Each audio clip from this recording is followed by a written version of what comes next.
Good morning दोस्तों, मैं हूं जीवन ठाकुर और दोस्तों आज हम लोग पढ़ने जा रहे हैं सिक्स स्टैंडर्ड हिंदी। उसमें भी हम लोग पढ़ेंगे चैप्टर नंबर 8 जो कि बहुत ही खूबसूरत स्टोरी है जिसका नाम है जन्मदिन। जन्मदिन इस स्टोरी में हम लोग देखेंगे कि दोस्तों एक बबलू नाम का बच्चा है जो कि बहुत ही लापरवाह है। वो हमेशा पानी और बिजली की हमेशा बर्बादी करता है।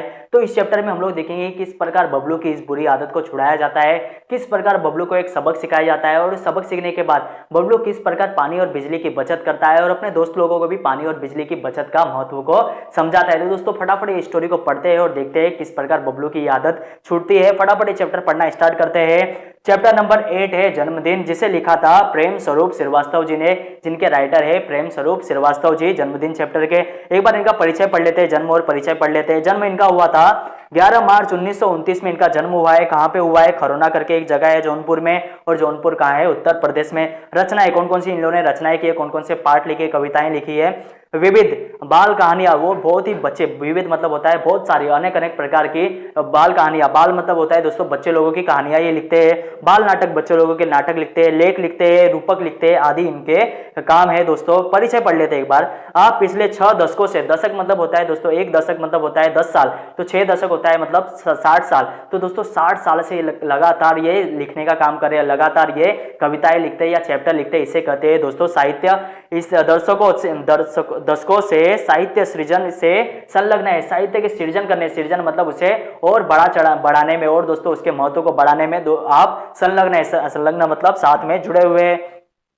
प्रस्तुत कहानी में पानी के महत्व को बताकर, प्रस्तुत कहानी में ये जो कहानी है इसमें पानी के महत्व को बताकर उसकी बचत की ओर ध्यान आकर्षित किया है। पानी की बचत तो दोस्तों हम लोग करना चाहिए, क्योंकि दोस्तों पानी बहुत ही कम है हमारे पास। दोस्तों जो समुद्र का पानी है, खारा पानी, उसे तो हम लोग पी नहीं सकते। दोस्तों मीठे पानी के जो रिसोर्सेस है वो बहुत ही कम है। अगर उसे भी हम लोग लापरवाही से बर्बाद करते रहे तो दोस्तों हमें फ्यूचर में हो सकता है कि हमें पानी पीने के लिए नसीब ना हो। तो दोस्तों पानी को हम लोग को बचाना है। देखते आगे क्या लिखा है इस चैप्टर में। चैप्टर पढ़ते हम लोग। गर्मी पड़ने लगी थी, धीरे धीरे उसके तेवर तीखे हो चले थे। गर्मी बहुत ही तेज हो गई थी। सूरज आग बरसाने लगा था, ऐसा लग रहा था कि सूरज आग बरसा रहा है, इतनी गर्मी होने लगी। मगर इन सबसे बेखबर बबलू अपने ही में ही मस्त था। इन सबसे बेखबर बबलू अपने में ही मस्त था, उसे कोई फर्क नहीं पड़ता था, क्योंकि वो तो नहा रहा है, वो तो मजे ले रहा है।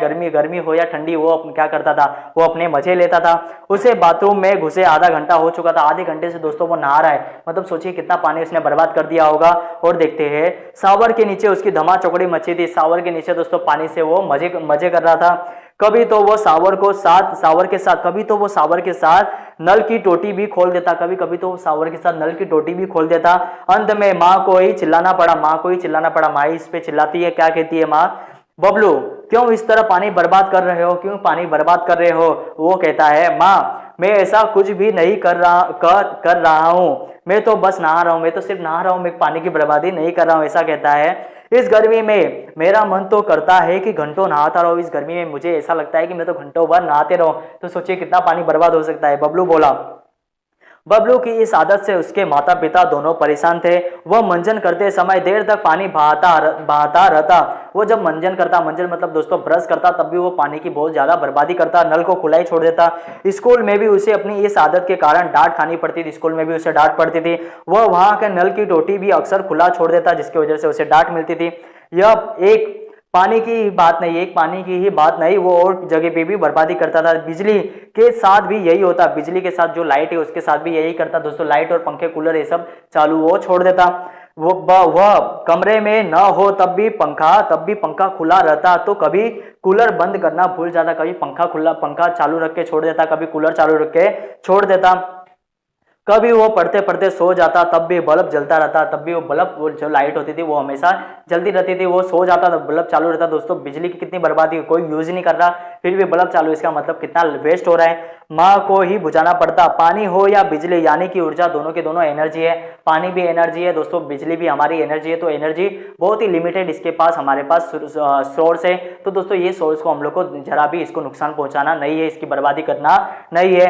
दोनों का भंडार सीमित है, दोनों का स्टोरेज जो भंडार मतलब होता है स्टोरेज, जो इसको स्टोर किया जाता है वो बहुत ही सीमित है। तो दोस्तों इसको बर्बाद करना मतलब दोस्तों अपने पैर पर कुल्हाड़ी मारना, अपना ही नुकसान करना होगा। दुनिया के सभी लोग ऐसा करने लगे तो क्या होगा। सोचिए अगर दुनिया के सभी लोग बबलू की तरफ पानी की बर्बादी करने लगे तो क्या होगा दोस्तों। पीने के लिए हम लोग को पानी मिलना मुश्किल हो जाएगा। नहाना बहाना तो दूर, नहाना तो भूल जाइए, लोग एक घूंट पानी के लिए तरसेंगे, एक घूंट पानी के लिए भी तरसना पड़ेगा। आगे बढ़ते हैं, लेकिन यह बात बबलू की समझ में बिल्कुल ना आती। माँ और पापा दोनों ही उसमें सुधार लाना चाहते थे, पर उन्हें कोई उपाय नहीं सूझ रहा था। क्या करे, उन्हें कुछ समझ में नहीं आ रहा था कैसे इसकी आदत को सुधारे। उस दिन शीला मौसी की बेटी पूजा का जन्मदिन था, और एक दिन आता है शीला मौसी जो होती है उनकी मौसी है, उनकी बेटी पूजा का बर्थडे होता है। उन्होंने सबको खाने पर बुलाया, सबको खाना खाने के लिए उन्होंने बुलाया रहता है, इनवाइट किया है सबको। शाम को सब उनके यहाँ पहुंच गए, पर बबलू को वहां पसरा सन्नाटा देख बड़ा आश्चर्य हुआ। लेकिन जैसे ही वो अंदर जाते हैं तो दोस्तों उनको सब लोग, जितने भी लोग अंदर होते हैं पार्टी में आए हुए, सब लोग वहां पे शांत दिखाई देते हैं, क्योंकि दोस्तों वहां पे बिजली नहीं है। उनके यहाँ पहुंच गए, पर बबलू को वहां पसरा सन्नाटा देख बड़ा आश्चर्य हुआ। मेज पर भोजन लगा हुआ था, गुब्बारे और रंगीन झालर भी सजे हुए थे, पर कमरे में बिजली की रोशनी नहीं थी। सब कुछ वहां पे सजावट किया हुआ था, खाना मेज पर रखा हुआ था, टेबल पर रखा हुआ था, लेकिन कोई भी वहां पे मस्ती मजाक नहीं कर रहा था, क्योंकि सब लोग गर्मी से परेशान थे। कूलर और पंखा भी नहीं चल रहा था, केवल दो एक मोमबत्तियां का धीमा प्रकाश फैला हुआ था, एक दो कैंडल जली हुई थी जिससे थोड़ा सा रोशनी आ रहा था। सब गर्मी से परेशान नजर आते और सबको गर्मी बहुत ज्यादा हो रही थी। शीला मौसी ने बताया गर्मी बढ़ जाने से बाहर तमाम जगहों पर बिजली का भार बढ़ गया है, बहुत ही ज्यादा लोड बढ़ गया है, बिजली के ऊपर इलेक्ट्रिसिटी के ऊपर लोड ज्यादा बढ़ गया है। तो दोस्तों उसके लिए क्या किया है, इसलिए कंपनी ने, जो बिजली कंपनी है उसने अपने यहाँ भी आज से कटौती शुरू कर दी है। दोस्तों बिजली की कटौती होगी, मतलब आज के दिन हमारे इधर बिजली नहीं आएगी, 1-2 घंटे के लिए या 3-4 घंटे के लिए बिजली हमारे इधर काटी गई है। आज कॉलोनी के इस ब्लॉक में कटौती हुई, आज कॉलोनी के हमारे ब्लॉक में कटौती की गई है, मतलब हमारे इधर बिजली नहीं है। फिर बारी बारी से दूसरे ब्लॉकों में कटौती करेंगे। इससे क्या, लेकिन हम लोग अपनी बेटी का बर्थडे बहुत धूमधाम से मनाएंगे। हम पूजा का जन्मदिन तो हंसी खुशी से मनाएंगे ही, इससे कोई फर्क नहीं पड़ता। लाइट नहीं है तो क्या हुआ, हम लोग अपना बेटी का बर्थडे मनाएंगे। फिर पूजा की माँ ने आरती उतारी और मिठाइयाँ बांटी, और मिठाइयाँ सब बच्चे लोगों को बांटती है। हैप्पी बर्थडे के बोल सभी के मुंह से निकल पड़े। धमा चौकड़ी के बीच बच्चों ने गुब्बारे फोड़े। धमा चौकड़ी मतलब मस्ती, बहुत ज्यादा मस्ती के बीच में सभी लोग गुब्बारे फोड़ते हैं। सभी गुब्बारों और टॉफियों पर टूट पड़े। सभी लोग गुब्बारे और टॉफियों पर टूट पड़ते हैं, सब लोग उठा लेते हैं। कुछ देर के लिए सब गर्मी की परेशानी भूल गए, और जो मस्ती चल रही थी उसमें दोस्तों गर्मी सब लोग भूल जाते हैं। और फिर बाद में उसके बाद जो गर्मी होती है, कुछ देर बाद शीला मौसी बोली, अच्छा बच्चों अब धमा चौकड़ी बंद करो, अब तुम्हारी मस्तियां बंद करो, सबका खाना लग गया है, आओ जल्दी करो, खाना खा लो। सब खाने की मेज पर पहुंच गए। इस बीच बबलू को बहुत जोरों से प्यास लग रही थी। अब दोस्तों देखना है, पानी भी नहीं है उनके घर पे, देखना है अब आगे। मगर शायद पानी न होने से सभी के गिलास आधे ही भरे हुए थे, और सबके गिलास आधे भरे हुए थे क्योंकि उनके घर में पानी नहीं है। बबलू एक घूंट में ही सारा पानी गटक गया, और एक घूंट में ही वो पूरा आधा गिलास पी जाता है। इससे उसकी प्यास नहीं बुझी, फिर भी वो खाने में जुट गया, फिर भी वो खाना खाने लग जाता है। प्यास अभी तक बुझी नहीं और खाना खाने लगता है। फिर क्या होता है, 2-4 कोर भीतर जाते, 2-4 कोर भीतर डालता है, वो खाना खाता है। जाते ही उसकी प्यास और भड़क उठी, उसकी और ज्यादा प्यास उसको लगने लगती है। वह प्यास से बेचैन हो उठा, प्यास से दोस्तों बेचैनी उसकी बढ़ गई। प्यास पानी उसको चाहिए कैसे भी, गर्मी अलग परेशान कर रही थी। वो पानी चिल्लाने लगा, लेकिन पानी का जग खाली था। लेकिन क्या करते, पानी का जग तो खाली है, पानी तो है ही नहीं घर में। शीला मौसी मुंह बनाकर बोली, क्या बताऊं बेटे। शीला मौसी मुंह बनाकर थोड़ा इमोशनल होकर बोली, क्या बताऊं बेटे, इस ब्लॉक की पानी की टंकी की सफाई हो रही है। इस ब्लॉक जो हमारी बिल्डिंग है उसमें पानी की टंकी की सफाई हो रही है।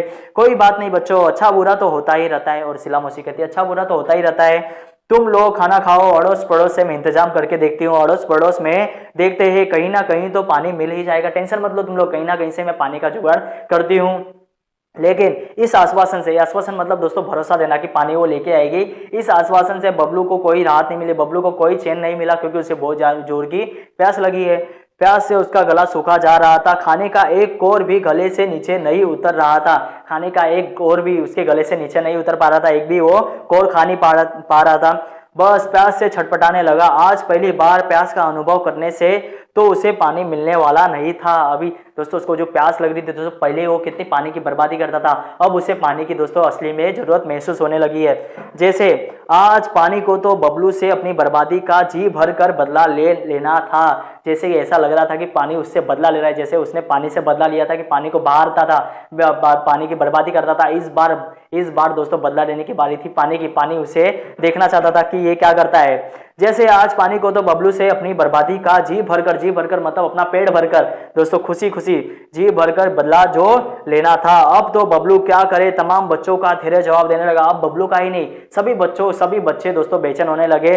आगे बढ़ते हम लोग, तभी एक चमत्कार हो गया। अचानक बिजली आ गई, कूलर पंखे चलने लगे और बिजली आ जाती है। अचानक चमत्कार हो जाता है, कमरा बिजली की रोशनी से जगमगा उठा। सभी बच्चे खुशी से चिल्ला उठे। सब लोग जोर से चिल्लाने लगे कि दोस्तों इतनी गर्मी से राहत मिली है सभी को। मगर बिजली आने भर से तो प्यास बुझने वाली नहीं थी। अंकल को भी अचानक कुछ याद हो आया। अंकल को भी, जो अंकल शीला मौसी के पति थे, उनको भी कुछ याद आया। देखते हैं वे खुशी से बोल उठे, अरे बच्चों, मैं तो भूल ही गया था कि बड़े वाले पानी के कूलर, मतलब जिसमें पानी रखा जाता है, पानी के कूलर में पानी भरा हुआ है। अगले ही पल वहां का दृश्य बदल गया। कमरा ठंडी हवा से भर उठा। एकदम ठंडी ठंडी हवा चलने लगी, कूलर चालू हो गया, ठंडी ठंडी हवा आने लगी। बच्चे बड़े सब ठंडे पानी से के साथ चटपटे भोजन का स्वाद लेने लगे। ठंडे पानी के साथ सब लोग खाना खाने लगे। बबलू की तो बाछें खिल गई मतलब बहुत ही ज्यादा खुश हो जाना, अत्यधिक खुश हो जाना। चलने से पहले शीला मौसी और माँ एक दूसरे को देखकर कुछ मुस्कुराए। अब दोस्तों यहाँ पे लग रहा था कि कुछ प्लानिंग चल रही है दोनों के बीच में। देखते हैं इस मुस्कुराहट के पीछे छिपा रहस्य बबलू नहीं समझ पाया। इसके पीछे एक रहस्य छुपा था कि कैसे बबलू को सबक सिखाया जाए कि वो पानी बर्बाद नहीं करे। अब दोस्तों बबलू इसके बारे में सोचने लगता है कि पानी से उसका कैसे पैसे वो बेचैन हो उठा था और कैसे वो पानी को बर्बाद करता था। देखते आगे। घर पहुंचने पर माँ को बबलू किसी सोच में डूबा दिखाई दिया। ऐसा लग रहा था कि बबलू कोई किसी चीज के बारे में सोच रहा है। बबलू कुछ नहीं बोला। शीला मौसी के यहाँ जो घटना हुई अब भी उसकी आंखों के आगे घूम रही थी। कैसे वो पानी मांग रहा था, कैसे उसको पानी नहीं मिल रहा था, कैसे बिजली नहीं तो कितना बेचैन हो गया था। अपने आंगन की गौरैया, अच्छा कुछ लाइन छोड़ दिया लगता है हम लोग ने। शीला मौसी के यहाँ जो घटना हुई वह अब भी उसकी आंखों के आगे घूम रहा था। अपने आंगन की गौरैया मतलब दोस्तों चिड़िया की प्यास से खुली चोंच, बाहर सड़क की नाली में जीभ निकाले हाँफता हुआ टॉमी, शीला मौसी के यहाँ प्यास से सूखता उसका गला। दोस्तों सब कुछ चीजें उसकी आंखों के सामने आने लगी। पंखा, कूलर, जरा देर के लिए बंद रहने पर बहता पसीना, बहुत कुछ और भी बहुत कुछ। नहीं, अब वो डिसाइड कर लेता है, नहीं अब वह ऐसा कुछ भी नहीं करेगा। अब कभी वो पंखा कूलर को वो खुला छोड़ेगा नहीं। जब भी यूज होगा तभी उतना ही यूज करेगा, बाकी वो हमेशा ये सब चीजों को बंद रखेगा। माँ, कल से मुझे आंगन में किसी बर्तन में पानी भरकर रखना है। माँ से कहता है, माँ मुझे एक बर्तन दे देना जिसमें मैं पानी भरकर आंगन में रखूंगा, ताकि एक वो जो चिड़िया रहेगी वो आकर पानी को पी ले। माँ हंसकर बोली। माँ हंसती है और बोलती, क्या बोलती है देखते हैं। तेरे कारण पानी बर्बाद होने से बचे तब न रखे, तू पानी को बचाए तब तो हम लोग रखेंगे, तू तो पानी बर्बाद कर देता है। मगर बबलू कभी, अच्छा माँ अब पानी की एक बूंद भी बर्बाद नहीं होगी। वो माँ से कहता है, माँ अभी एक भी पानी की बूंद मैं बर्बाद नहीं करूंगा। बबलू आत्मविश्वास से भरकर बोला। बबलू पूरे कॉन्फिडेंस के साथ बोला, आपसे वो पानी की कभी बर्बादी नहीं करेगा। मगर बबलू कभी यह नहीं जान पाया कि शीला मौसी के यहाँ जन्मदिन की पार्टी में जो कुछ हुआ, शीला मौसी के यहाँ जन्मदिन की पार्टी में वो सब दोस्तों वो दोस्तों एक नाटक था। वो एक नाटक था बबलू को सबक सिखाने के लिए। ये कभी उसको पता ही नहीं चला। वह एक नाटक मात्र था, वो सिर्फ और सिर्फ एक नाटक था। उसे सबक सिखाने के लिए, बबलू को सबक सिखाने के लिए नाटक था। माँ ने शीला मौसी के घर पे चलने से पहले ही शीला मौसी को फोन करके बताया था। पहले शीला मौसी को फोन पर बबलू की इस आदत के बारे में बता दिया था। तो शीला मौसी ने प्लान बनाया था कि कैसे बबलू को इस आदत से छुटकारा दिलाए। शीला मौसी ने भी कुछ करने का भरोसा दिया था। शीला मौसी ने भी उसकी माँ को भरोसा दिया था कि वो बबलू को ठीक करके रहेगी। तो शीला मौसी ने ये सारी चीजें किया कि लाइट उसने बंद कर दी थी दोस्तों पानी की बचत के लिए। उसको समझाया कि पानी, उसने कहा कि हमारे यहाँ के पानी की टंकी साफ हो रही है। उन्होंने यही नाटक किया कि जो कि पूरी तरह से कामयाब हुआ। शीला मौसी ने भी कुछ करने का भरोसा दिया था। उन्होंने यही नाटक किया जो कि पूरी तरह कामयाब रहा, और जो नाटक किया था शीला मौसी ने वो पूरी की पूरी तरह एकदम कामयाब रहा। अब तो बबलू खुद भी अपने दोस्तों को समझाता है कि पानी और बिजली अनमोल है, पानी और बिजली बहुत ही कीमती है। सबसे ज्यादा कीमती चीज कोई है तो पानी और बिजली। इन्हें भविष्य के लिए बचा कर रहो। और वो सब बच्चे लोगों को समझाता है, अपने फ्रेंड लोगों को भी समझाता है कि पानी और बिजली को हमें बचाना बचना चाहिए, आज बचाएंगे तभी हम लोग को फ्यूचर में भी ये हम लोग को मिलेंगे। तो दोस्तों बहुत ही खूबसूरत स्टोरी थी, उम्मीद करता हूँ आप लोगों को ये स्टोरी समझ में आई होगी। और दोस्तों आप लोग सभी बच्चे लोग जो भी आप लोग घर में रहते हैं, घर में आप लोग बिजली को और पानी को आप लोग भी बचत करेंगे। दोस्तों पूरी उम्मीद करता हूँ कि आज का ये वीडियो आपको पसंद आया होगा। दोस्तों अगर आपका ये वीडियो आज का पसंद आता है तो दोस्तों ये वीडियो को लाइक कीजिए और दोस्तों हमारे चैनल को भी सब्सक्राइब कीजिए।